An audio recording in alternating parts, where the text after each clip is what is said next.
नमस्कार दोस्तों, स्वागत है आपका अपने YouTube चैनल मैसिव एक्टिव पे। आज हम करने वाले हैं फिजिक्स की बहुत बेहतरीन सी क्लास। बहुत सारे बच्चों के मेरे पास SMS आ रहे थे, बहुत सारे बच्चों के कमेंट आ रहे थे कि सर नेक्स्ट क्लास लाइए। आप लोग देखते होंगे हर रोज़ यहाँ पर दो क्लासें अपलोड की जाती हैं। जैसे आज मॉर्निंग के समय आपने देखा होगा कि जो आपको बायोलॉजी की क्लास मिली थी, इवनिंग के समय जो आपको अभी क्लास देख रहे हैं आप लोग, ये इस समय एक फिजिक्स की क्लास चल रही है। और कल सुबह जब आप देखेंगे तो आपको केमिस्ट्री की क्लास मिलेगी, फिर कल शाम को आपको फिर से बायोलॉजी की क्लास मिलेगी। तो ये रूटीन चलते रहता है। आप ये टेंशन मत लीजिए कि फिजिक्स की क्लास कब दोगे, केमिस्ट्री कब दोगे, बायोलॉजी कब दोगे। ये सीरियस तरीके से आपको चीजें चलती रही हैं, ठीक है। आज हम एक बहुत बेहतरीन टॉपिक के ऊपर बात करने वाले हैं। ग्रेविटेशन इसके अंदर आने वाला है, एनर्जी इसके अंदर आने वाली है, पलायन वेग इसके अंदर आने वाला है। मतलब बहुत भारी आज का ये टॉपिक रहने वाला है। भारी कहने का मतलब जिसका वेटेज पेपर के अंदर बहुत ज्यादा रहता है। और बहुत सारे बच्चों का एक डाउट और था, मैं क्लियर कर देता हूं, फिर क्लास के बीच में कुछ भी बातें नहीं करूंगा। बहुत सारे बच्चों का एक कमेंट आ रहा था कि सर हमें आपका बैच लेना है, जो आपने प्रैक्टिस बैच लॉन्च किया है वो कहां से लें।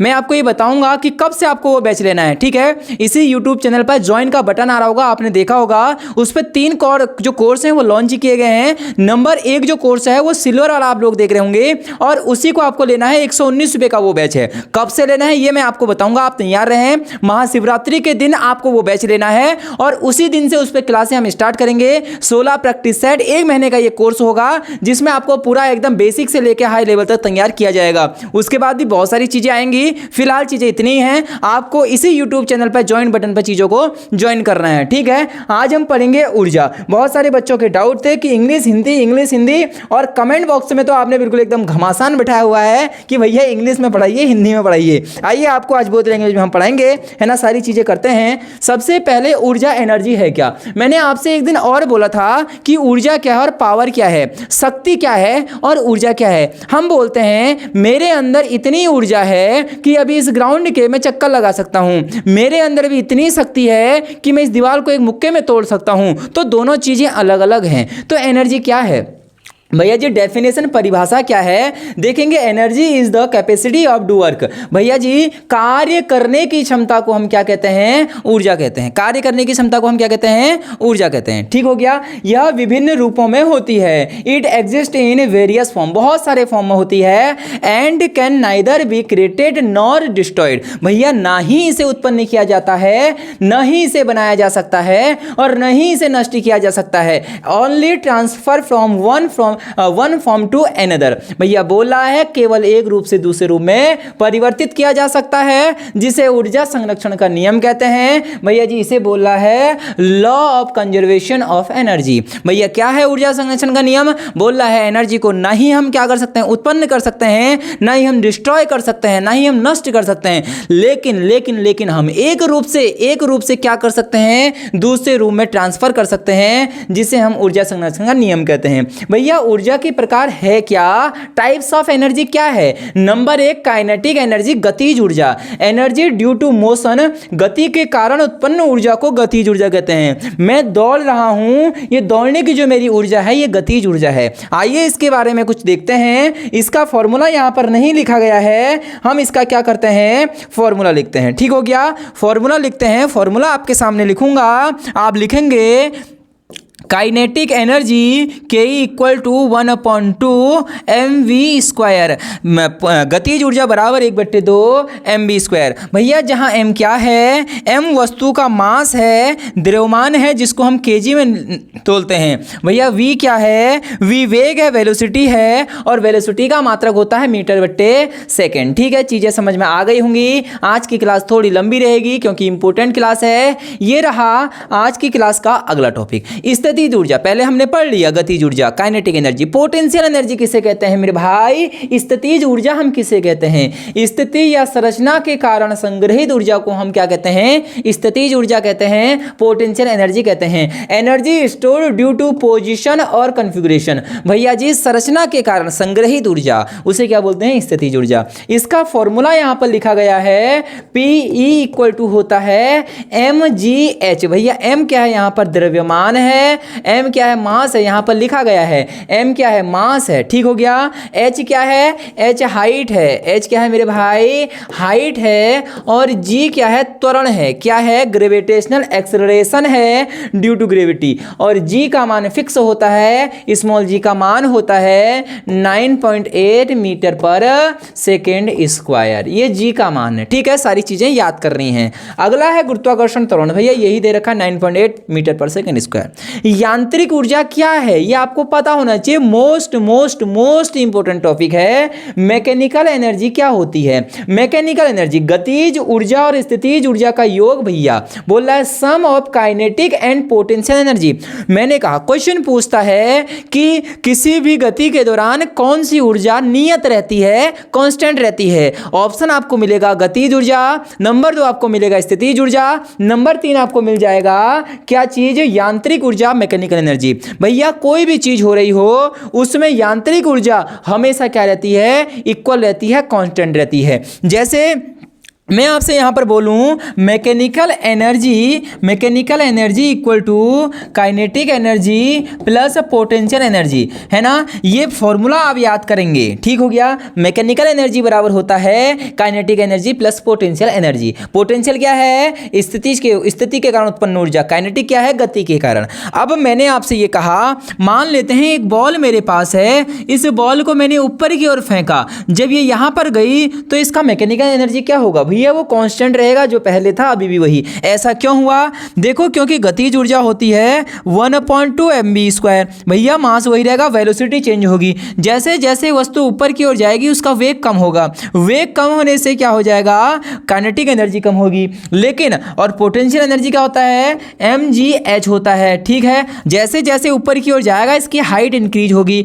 अगर हाइट इंक्रीज होगी तो पोटेंशियल एनर्जी भी इंक्रीज होगा। इसका मतलब एक चीज इंक्रीज हो रही है, एक चीज डिक्रीज हो रही है, मतलब बात बराबर ही रहती है, ठीक है। तो ये आपको पॉइंट याद रखना है, हमेशा यांत्रिक ऊर्जा जो होती है वो क्या रहती है, संरक्षित रहती है ना, कांस्टेंट रहती है, ये आपको याद रखना है, ठीक है। यहां पर सूत्र भी लिखा हुआ है, आपको चीजें भली भांति समझ में आ गई होंगी। मैं चलूंगा अगले क्वेश्चन की ओर, ये रहा अगला, ऊष्मीय ऊर्जा। भैया क्या है, थर्मल एनर्जी। थर्मल एनर्जी क्या होता है, अब देखिए, किसी पदार्थ में कणों की गति से उत्पन्न ऊर्जा। कोई पदार्थ है ना, energy due to motion of particles, है ना, कोई पार्टिकल हैं इन अ सबस्टेंस। भैया किसी सबस्टेंस के अंदर कोई पार्टिकल हैं, अगर वो मूव कर रहे हैं तो आपस में टकराएंगे, टकराने से हीट उत्पन्न होगी, और जिसे ही बोला है थर्मल एनर्जी, ऊष्मीय ऊर्जा, है ना। मान लेते हैं मेरे पास एक चीज ये है, और एक पेन में देखिए आपको समझाऊंगा, एक पेन मेरे पास ये है, हुआ क्या, ये आपस में टकरा रहे हैं, और जैसे जैसे ये टकराएंगे, टकराने से क्या होगा, ये आपस में टकराएंगे और हीट उत्पन्न करेंगे। क्या उत्पन्न करेंगे, हीट उत्पन्न करेंगे, ऊष्मा उत्पन्न करेंगे, और इसी एनर्जी को बोलते हैं ऊष्मीय ऊर्जा, थर्मल एनर्जी। इसके अंदर भी बहुत सारे प्रकार हैं। रासायनिक ऊर्जा, है ना, रासायनिक ऊर्जा क्या होगा, रासायनिक बंधों में संग्रहित ऊर्जा हो जाएगी। Energy stored in chemical bound, भैया जी केमिकल आपको पता है, केमिस्ट्री के अंदर पढ़ते हैं, उसके वजह से जो ऊर्जा उत्पन्न होगी उसे हम रासायनिक ऊर्जा कहेंगे। विद्युत ऊर्जा किसे कहते हैं, इलेक्ट्रिकल एनर्जी, विद्युत आवेश की गति से उत्पन्न ऊर्जा। Energy due to electric charge movement की वजह से जो भी चीजें उत्पन्न हो रही हैं उसे वैद्युत ऊर्जा कहते हैं। नाभिकीय ऊर्जा मोस्ट इंपोर्टेंट है, न्यूक्लियर एनर्जी। भैया जी energy released from atomic nuclei, भैया जी परमाणु नाभिक से उत्पन्न ऊर्जा, जो परमाणु है उसका एक नाभिक होता है, उस नाभिक से जितने भी ऊर्जा बाहर निकलती है उसी ऊर्जा को हम बोलते हैं नाभिकीय ऊर्जा, न्यूक्लियर एनर्जी। ठीक हो गया, आपको चीजें समझ में आ गई होंगी। अब चलूंगा अगले उस पर, ऊर्जा संरक्षण का नियम। भैया अभी हमने पढ़ रखा था, है ना, वही चीज आ गया, law of conservation of energy. ऊर्जा ना तो बनाई जा सकती है, नहीं नष्ट की जा सकती, केवल एक रूप से दूसरे रूप में चेंज किया जा सकता है। सबसे पहली चीज एसआई यूनिट। भैया जी ऊर्जा जो एनर्जी है उसका एसआई यूनिट क्या होता है, जूल होता है। मैंने परसों बताया था आपको, ऊर्जा और कार्य दोनों का मात्रक एक ही होता है, जूल। ठीक है भैया जी। अदर यूनिट कैलोरी होता है, इसका क्या होता है, कैलोरी। और एक कैलोरी बराबर क्वेश्चन मार्क लगा लो, क्वेश्चन इंपॉर्टेंट है। 1 कैलोरी बराबर 4.184 क्या होता है, जूल होता है। और 1 किलोवाट आर, भैया जी 1 किलोवाट आर मतलब क्या होता है, 1 किलोवाट घंटा बराबर क्या होता है, 3.6 इंटू 10 की पावर 6 जूल। इसको थोड़ा करेक्शन करेंगे, ये 106 नहीं होगा, यहाँ पर आएगा 3.6 गुणा 10 की घात 6, ठीक है। और चीज़ें आपको समझ में आ गई होंगी। यहाँ पर एक एग्जाम्पल भी है, बहुत सारे बच्चों का था कि एग्जाम्पल भी आप लाइए, कुछ न्यूमेरिकल लाइए, न्यूमेरिकल की सीरीज अलग से लाऊंगा, लेकिन फिर भी आप देखिए। 1-2 किलो द्रव्यमान की गेंद 5 मीटर की ऊंचाई पर है, इसकी स्थितिज ऊर्जा ज्ञात करो। स्थितिज ऊर्जा क्या होता है, मैंने आपको बताया था mgh। भैया mgh क्या, m मास होता है, मास कितना है इसका द्रव्यमान, 2 किलो है, तो m की जगह 2, भैया g की जगह 9.8 होता है, फिक्स वैल्यू है, इनटू हाइट, कितनी ऊंचाई पर, 5 मीटर की ऊंचाई पर। तो जब सॉल्व करेंगे तो 5 दूनी 10 गुणा 9.8 को 10 से गुणा करेंगे तो 98 जूल आ जाएगा। ऑप्शन नंबर, इसमें ऑप्शन तो नहीं है लेकिन आंसर दे रखा है 98 जूल, इसका क्या हो जाएगा, आंसर हो जाएगा, ठीक है। चीजें समझ में आपको आ रही होंगी, बेहतरीन समझ में आ रही होंगी, पढ़ने में मजा आ रहा होगा। प्रैक्टिस सेट में इससे भी ज्यादा मजा आएगा, बस इंतजार कीजिए उस प्रैक्टिस सेट का, बहुत जल्दी आपके सामने पेश होने वाला है। ये रहा शक्ति। अभी हमने ऊर्जा पढ़ा, ऊर्जा क्या थी, है ना, क्या थी ऊर्जा क्या थी बताइए, अभी तक पढ़ रखा था, जल्दी से बताएंगे। ऊर्जा कार्य करने की दर, ऐसा था क्या, नहीं भैया, कार्य करने की क्षमता ऊर्जा, और कार्य करने की दर को शक्ति। आइए पढ़ते हैं, पावर किसे कहते हैं, शक्ति किसे कहते हैं। पेन थोड़ा सा चेंज कर लेता हूं, आपको भी मजा आ जाएगा उसके बाद। ये रहा, ठीक है भैया जी। Power is the rate at which work is done और energy is the transfer over time. शक्ति वह दर है, वह रेट, दर जिस पर कार्य किया जाता है, जिस पर कार्य किया जाता है वो रेट है। या ऊर्जा समय के साथ साथ स्थानांतरित होती है, बोला है, या तो ऊर्जा समय के साथ साथ क्या हो जाती रहती है, स्थानांतरित होती रहती है, उसे हम क्या कहते हैं, शक्ति कहते हैं। भैया P बराबर W अपॉन क्या होता है, T होता है, P equal to W upon T, ठीक हो गया। यहाँ पर कुछ इंपॉर्टेंट चीजें दी हुई हैं। P क्या है, P पावर है इन वाट, किस में, वाट में, ठीक है। शक्ति है भैया P, और इसका मात्रक क्या होता है, वाट होता है। W क्या है, W वर्क डन है, किया गया कार्य है, और कार्य का मात्रक क्या होता है, जूल, किया गया कार्य, इसका मात्रक जूल में। भैया जी T टाइम टेकन है इन सेकेंड में, टाइम कितना समय लिया है, लिया गया समय, है ना, जो समय है वो सेकेंड में होगा। सारी चीजें आपको समझ में आ रही होंगी और इसी प्रकार समझ में आती रहेंगी। ये रहा अगला, विद्युत शक्ति किसे कहते हैं। भैया जी अगला इंपॉर्टेंट है, विद्युत शक्ति, इलेक्ट्रिकल पावर। इलेक्ट्रिकल पावर क्या है, किसी वैद्युत उपकरण द्वारा उत्पन्न या उपयोग की गई शक्ति को, ठीक है। पावर यूज्ड और generated by an electrical device, ठीक है। बोल रहा है किसी विद्युत उपकरण, कोई भी विद्युत का उपकरण हो, कोई भी इलेक्ट्रिकल क्या हो, हमारे पास इलेक्ट्रिकल डिवाइस हो, उसके कारण जो भी ऊष्मा क्या हो रही है, उत्पन्न हो रही है या उपयोग किया गया है, उसे ही हम क्या बोलते हैं, विद्युत शक्ति कहते हैं। इंपॉर्टेंट फॉर्मूला है P बराबर VI, ठीक है। मैं फिर बोल रहा हूं, लिखेंगे सभी लोग मेरे साथ साथ, P बराबर VI। क्वेश्चन न्यूमेरिकल पूछेगा तो इससे डायरेक्टली नहीं देगा, वो तुम्हें घुमाएगा।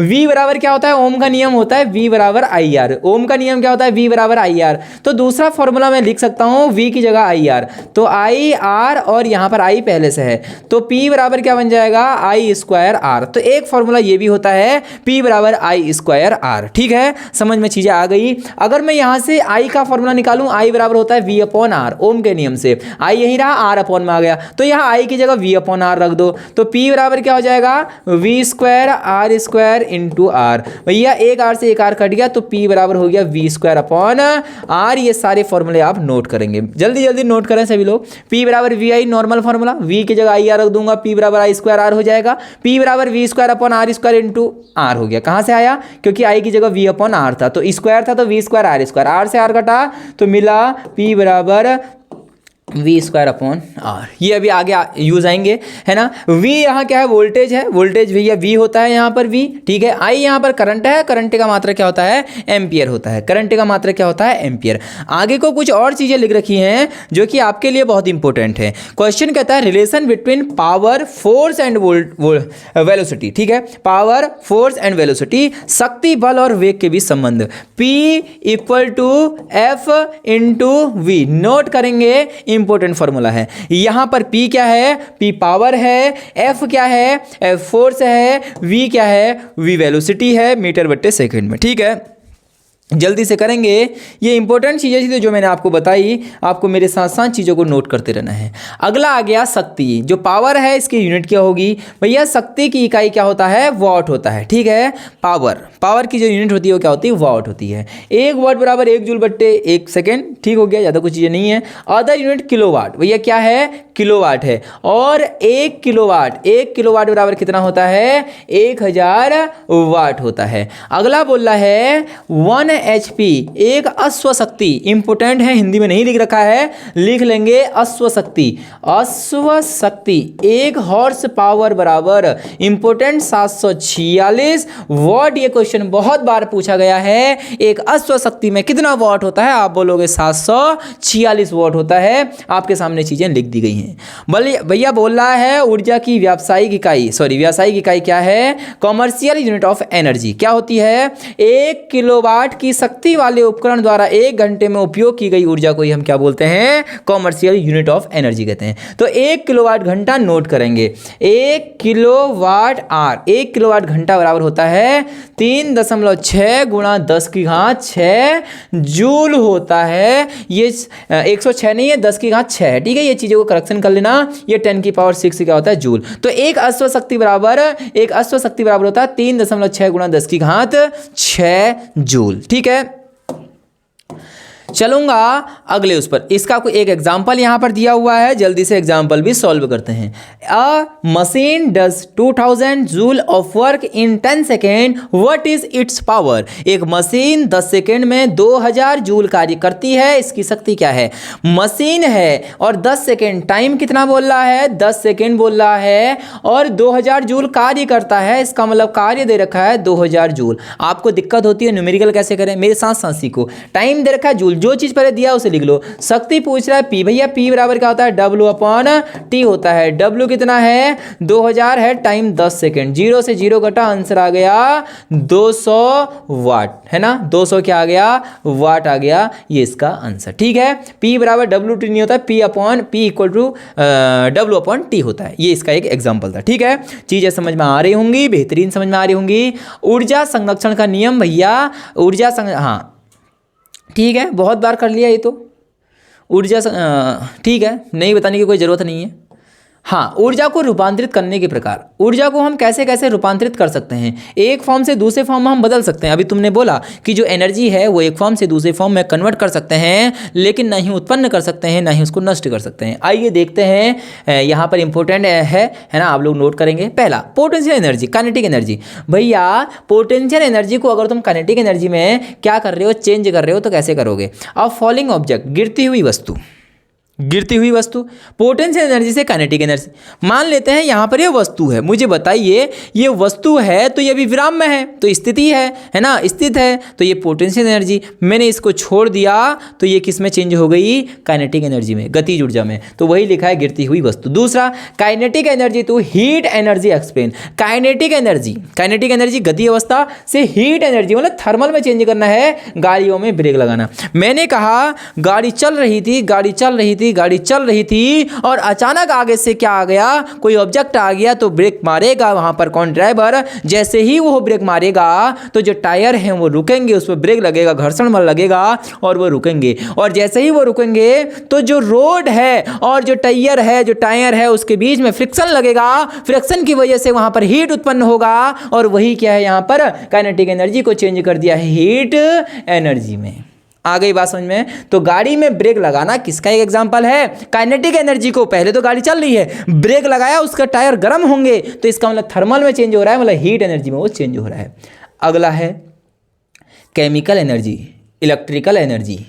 मोबाइल फ़ोन में बैटरी, भैया मोबाइल फ़ोन की बैटरी तो देखी होगी जिससे आप पढ़ रहे हो, उसके अंदर एक बैटरी है। उस बैटरी को तुम चार्ज करते हो और फिर यूज करते हो, तो बताओ जो बैटरी के अंदर एनर्जी है वो कौन सी एनर्जी है, वो है केमिकल एनर्जी, रासायनिक ऊर्जा। उसके अंदर बहुत सारे रसायन भरे हुए हैं, तभी तो आपकी बैटरी चल रही है, तो इसका मतलब वो है केमिकल एनर्जी। और तुम उसे चला पा रहे हो ना, वो है इलेक्ट्रिकल एनर्जी। ठीक है, कौन सी ऊर्जा है, इलेक्ट्रिकल एनर्जी है। अगला, इलेक्ट्रिकल एनर्जी, विद्युत ऊर्जा। से लाइट एनर्जी, प्रकाशीय ऊर्जा, बिजली का बल्ब का जलना। भैया बिजली एक इलेक्ट्रिकल एनर्जी है, ये बल्ब रोशनी दे रहा है, ये प्रकाशिक की ऊर्जा है जिसे हम बोलते हैं भैया electrical energy to light energy, बिजली का बल्ब। शायद सभी लोगों को समझ में आ गया होगा, ऐसी कोई चीज़ नहीं है कि जो समझ में आपको ना आए। एग्जाम्पल, 2 किलोग्राम की वस्तु को 10 मीटर की ऊंचाई से गिराया गया है, जमीन पर पहुंचने के ठीक पहले उसकी गतिज ऊर्जा क्या होगी? Very very very very very very very important question, note करिए, वेरी इंपॉर्टेंट न्यूमेरिकल के अंदर। A 2 kg object is dropped from a height of 10 metre. ये ऑब्जेक्ट ये फेंका 10 मीटर की ऊंचाई से, ठीक है।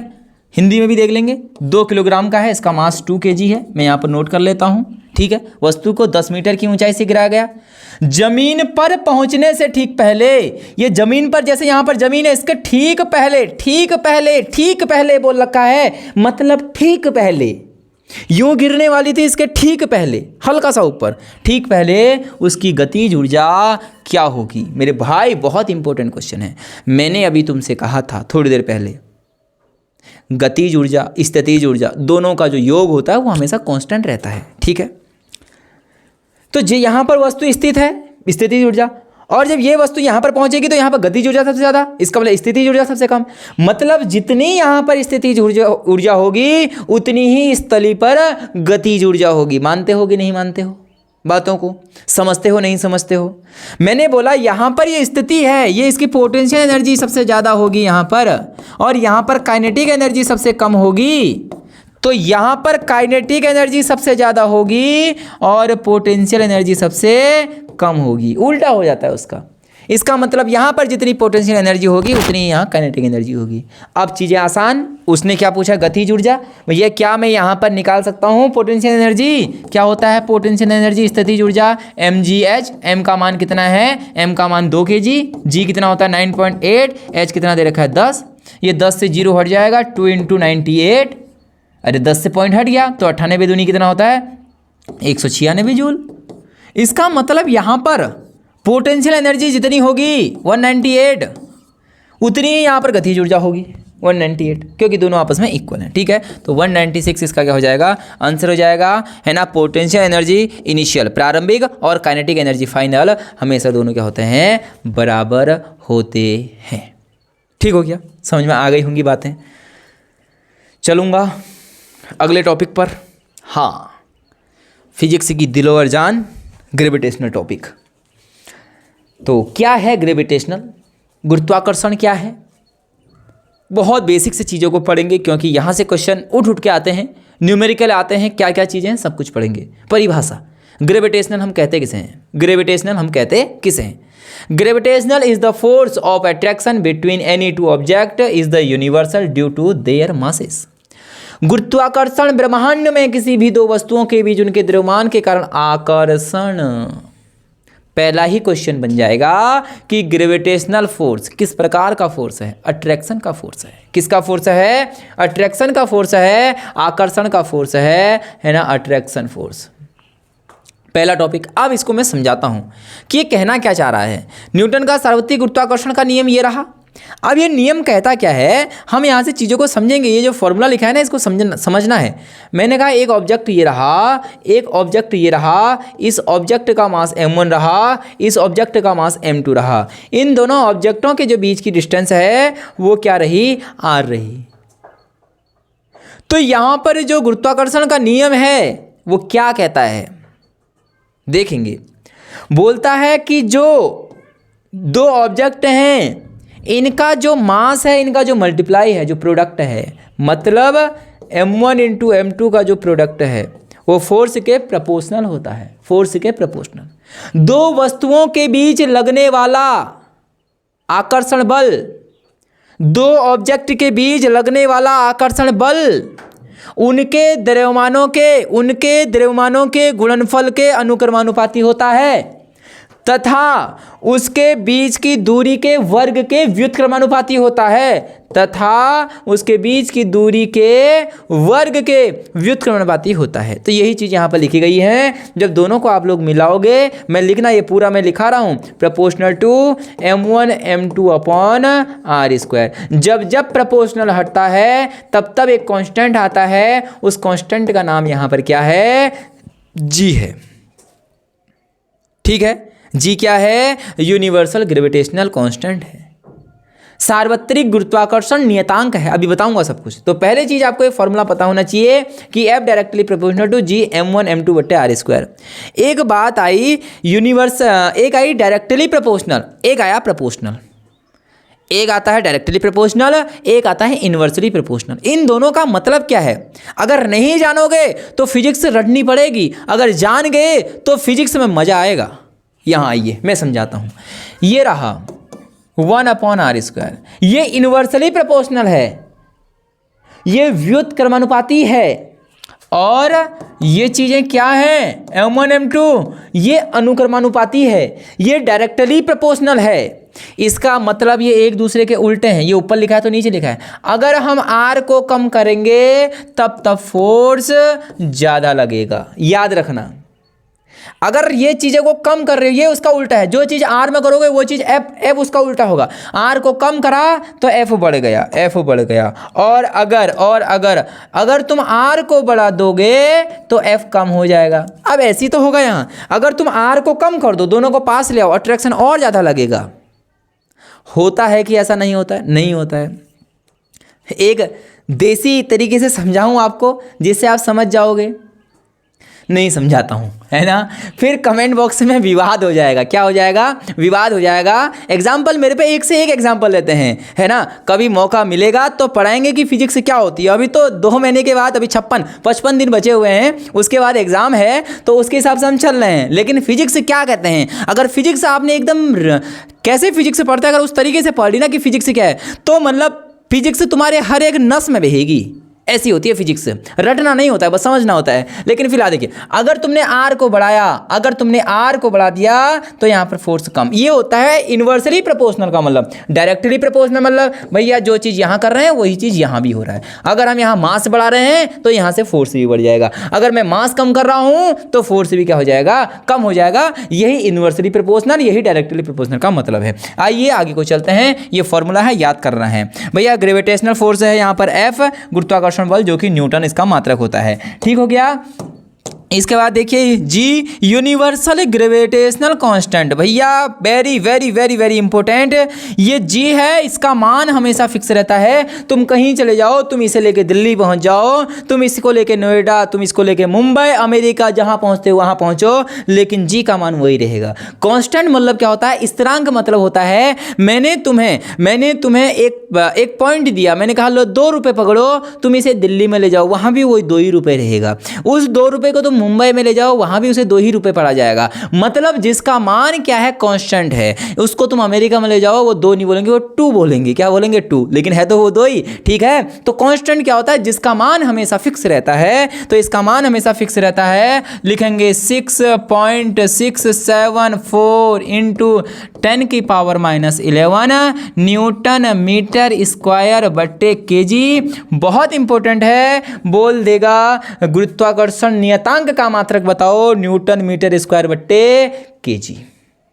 केजी स्क्वायर होगा, केजी भी क्या होगा? स्क्वायर होगा। न्यूटन मीटर स्क्वायर बट्टे केजी स्क्वायर। ठीक है, यहाँ पे स्क्वायर कर लेंगे, थोड़ी सी मिस्टेक है।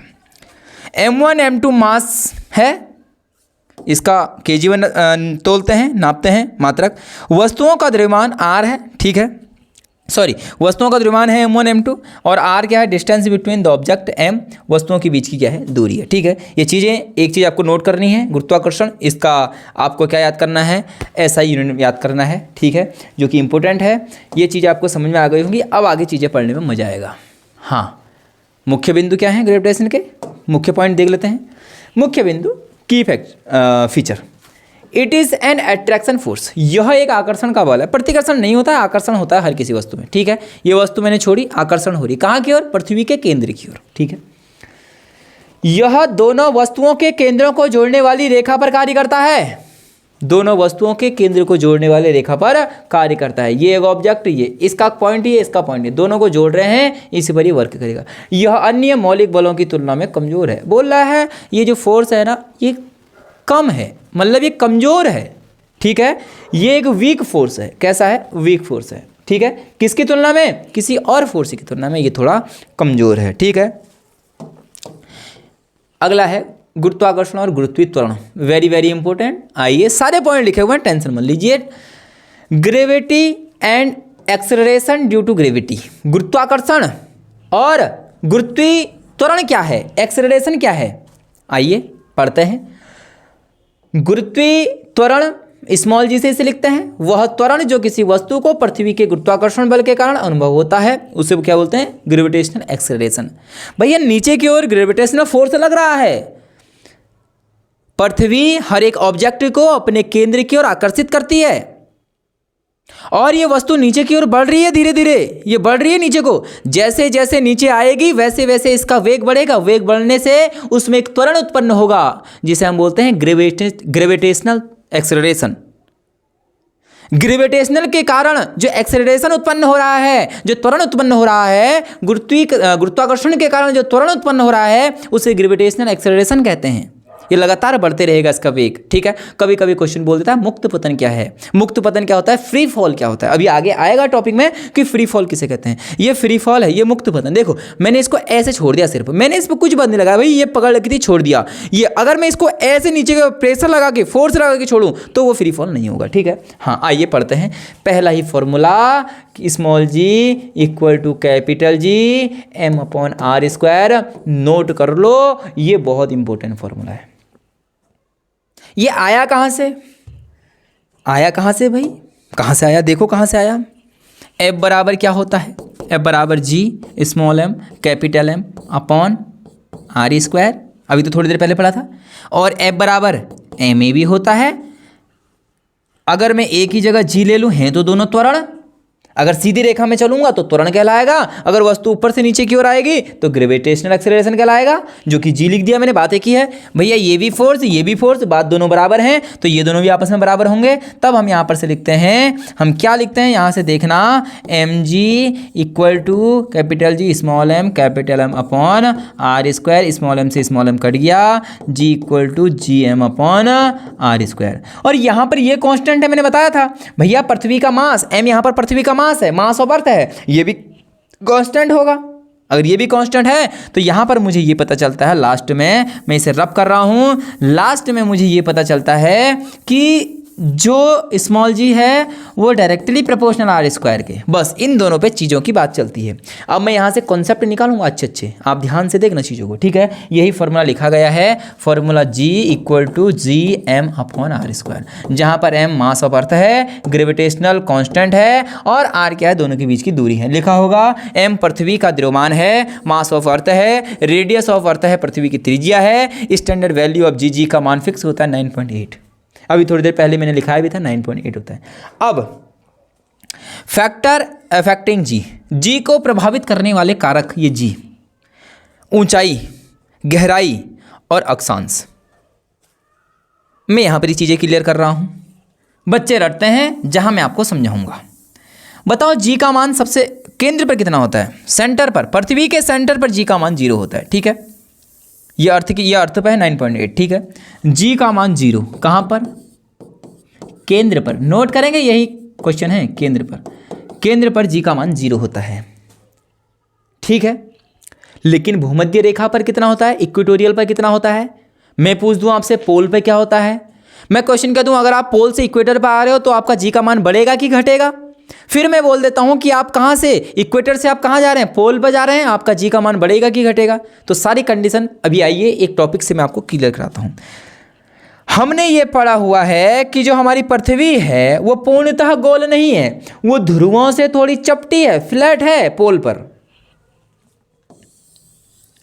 ये थोड़ी चपटी है। चित्र समझना, चीजों को समझना है, चीजों को रटना नहीं है। मैंने कहा ये ऐसे लाइन है, इसका रेडियस यहां से यहां आर, इसका रेडियस भी यहां से यहां आर। ये पोल है जिसे हम बोलते हैं ध्रुव।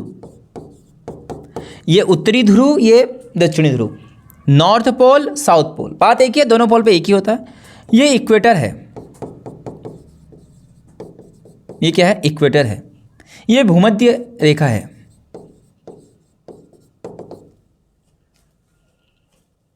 भूमध्य रेखा। अब ध्यान से देखना, इस फॉर्मूले पर ध्यान देना। मैंने अभी बोला था ना एक दूसरे के क्या है, ये उल्टे हैं करके बोला था ना, उल्टे हैं। उल्टे हैं कहने का मतलब क्या हुआ, बताइए आप लोग, बताइए उल्टे हैं कहने का मतलब क्या हुआ। अगर जी बढ़ेगा तो ये कम होगा, यही तो इसका मतलब है। अगर जी बढ़ेगा, अगर आर बढ़ेगा तो जी कम होगा। मुझे बताइए ये ज़्यादा दूर है कि ये ज़्यादा दूर है। मैंने कहा ये गोला है। अब मैं चीज़ों को डिटेल में ही समझाऊंगा, यहाँ देखना, रटना नहीं है। कई लोग कहेंगे कि इतनी छोटी छोटी चीज़ें क्या बता रहे हैं। ये गोल है, अभी इसकी रेडियस बराबर होगी, मान लेते हैं ये भी 5 ये भी 5। अब ये थोड़ी ध्रुवों से ना चपटी है, इतना कम कर दो इसको, ये चपटी बना दो इसको थोड़ा, लो ये चपटी बना दिया तुमने, हल्का चपटी बना दिया ऐसे। तो बताओ ना, अभी पहले 5 था, यहाँ तक था 5, कहाँ तक 5 था, यहाँ देखो, यहाँ तक ये 5 था पूरा ऊपर तक, लेकिन अब तो इतना ही रह गया है। इसका मतलब रेडियस कम हो गया, इसका मतलब ऊपर की ओर रेडियस कम, ध्रुवों की ओर रेडियस कम। अगर ध्रुवों की ओर, पोल की ओर रेडियस कम होगा तो मेरे भाई ग्रेविटेशनल क्या होगा, ज़्यादा होगा।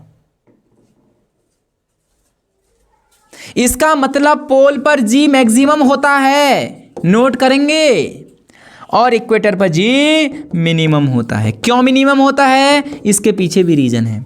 यहां को रेडियस बढ़ जाएगी, यहां को रेडियस ज़्यादा, यहां को रेडियस कम, यहां को रेडियस ज़्यादा। अगर यहां रेडियस ज़्यादा है तो जी का मान कम होगा, तो यहां पर जी क्या हो जाएगा, मिनिमम हो जाएगा। ठीक हो गया, जी यहां पर मिनिमम हो जाएगा। समझ में आ गई चीज़ें, नोट करेंगे, चित्र बनाएंगे, ये इंपॉर्टेंट है। अब मैं क्वेश्चन घुमाऊंगा। जब कोई व्यक्ति कहाँ से कहाँ जा रहा है भैया, इक्वेटर से ध्रुव की ओर जा रहा है, तो मुझे बताओ उसका जी का मान बढ़ेगा घटेगा। अरे इक्वेटर पर कम होता है, यहाँ ज़्यादा होता है, जो जैसे जैसे ऊपर को जाएगा रेडियस कम होती रहेगी। रेडियस कम होने का मतलब जी का मान बढ़ेगा। तो इसका मतलब जब इक्वेटर से कोई व्यक्ति पोल की ओर जाता है तो जी का मान बढ़ता है, और जब पोल से व्यक्ति कहाँ आता है, इक्वेटर की ओर आता है, तो जी का मान क्या होता है, घटता है। ये पॉइंट क्वेश्चन पूछेगा, यहाँ से चीज़ें बना के वो पूछेगा आप लोगों से। ठीक है, चीज़ें समझ में आ गई होंगी। ये बहुत इंपॉर्टेंट कॉन्सेप्ट था। अभी इसमें जब मैं न्यूमेरिकल कराऊंगा ना, जब मैं प्रैक्टिस बैच लाऊंगा, उसमें बहुत सारी चीज़ें बताऊंगा, क्योंकि सारी चीज़ें एक ही वीडियो में क्लियर नहीं हो पाएगी। अभी आप कॉन्सेप्ट सीखोगे, फिर जब मेरा प्रैक्टिस बैच आने वाला है, परसों से आप लोगों ने ज्वाइन कर लेना है। ज्वाइन बटन पर जाना है, 119 रुपये का कोर्स है, 119 रुपये आप हंसते हंसते कर सकते हैं। और उसमें से भी 119 रुपये आप सोच रहे होगे कि 119 रुपये ले रहे हैं, इसमें से भी आपको पता होगा कि यूट्यूब की पॉलिसी होती है, वो आधा पैसा या फिर कुछ % पैसा काट लेता है। ठीक है, तो इसका मतलब जितना आप दे रहे हो उतना मेरे तक नहीं पहुंच रहा है, और उसमें से भी जो मेरे पास बच रहा है उसको मैं कॉस्ट देता हूं जो PDF क्रिएट करता है। मेरे पास कुछ नहीं बच रहा है, सिर्फ आप लोग दे रहे हैं इस PDF बनाने वाले को, जो आप तक इस PDF को पहुंचा रहा है। मेरा काम है इस PDF को आप तक पहुंचाना। कैसे मैं आपको पहुंचाऊं, कैसे मैं क्वेश्चन दे सकता हूं, वो मेरा एक जरिया है। ठीक है, तो आप लोग समझ रहे होंगे चीज़ों को, है ना। आप इतने समझदार जरूर होंगे, मुझे पता है। और ये रहा अगला क्या है, भार और द्रव्यमान। ठीक है, भार और द्रव्यमान थोड़ा सा देखेंगे आप। अगला टॉपिक है भार और द्रव्यमान, वेट एंड मास। ठीक है, बहुत इंपॉर्टेंट टॉपिक है। ठीक है, आज की क्लास को यहीं पर रखेंगे। और ये जो चैप्टर नंबर 2 है, बहुत जल्दी कंप्लीट आपका हो जाएगा। इस पर चीज़ें भी बहुत इंपॉर्टेंट चीज़ें बची हुई है, काफ़ी इंपॉर्टेंट चैप्टर है। आप लोग देखेंगे भार और मास पर बहुत क्वेश्चन पूछता है। इसके बाद देखेंगे मुक्त पतन क्या होता है, पलायन वेग क्या होता है, इसके वेलोसिटी क्या होता है, पलायन वेग की वैल्यू कितनी होती है, बहुत इंपॉर्टेंट। कैपलर के ग्रह संबंधी नियम है, law of orbit, law of area, law of periods, ये सारे हैं, है ना। ग्रेविटेशनल डेली लाइफ में कैसे यूज होता है, इसके फिर की पॉइंट हमने लिखे हुए हैं जो कि पेपर वाला पूछता है। इसके बाद इसके एग्जाम्पल लिखे हुए हैं। तो ये सारी चीज़ें आपको अगली वीडियो में मिलेंगी। ठीक है, आपको पढ़ने में मज़ा आ रहा होगा। आपको कैसा लग रहा है हमारे साथ पढ़ के, अगर मज़ा आ रहा है एक प्यारा सा कमेंट जो हमारे अंदर मोटिवेशनल दे, और ये क्लास जो तैयार करने के लिए हमें मोटिवेशन देता है, वो आपका एक क्या है, कमेंट है। जिसको भी ये PDF चाहिए वो जुड़ सकता है हमारे टेलीग्राम ग्रुप मैसिव विक्ट्री के साथ। बहुत सारे बच्चे वहाँ पर जुड़े हुए हैं, और वहाँ पर मैं क्विज भी आपके साथ शेयर करता हूँ, कुछ क्वेश्चनों को वहाँ पर शेयर करता हूँ, आप वहाँ से चीज़ों को ले सकते हैं। ठीक है, मैं मिलूँगा अगली वीडियो में, तब तक के लिए जय हिंद, जय भारत, जय उत्तराखंड।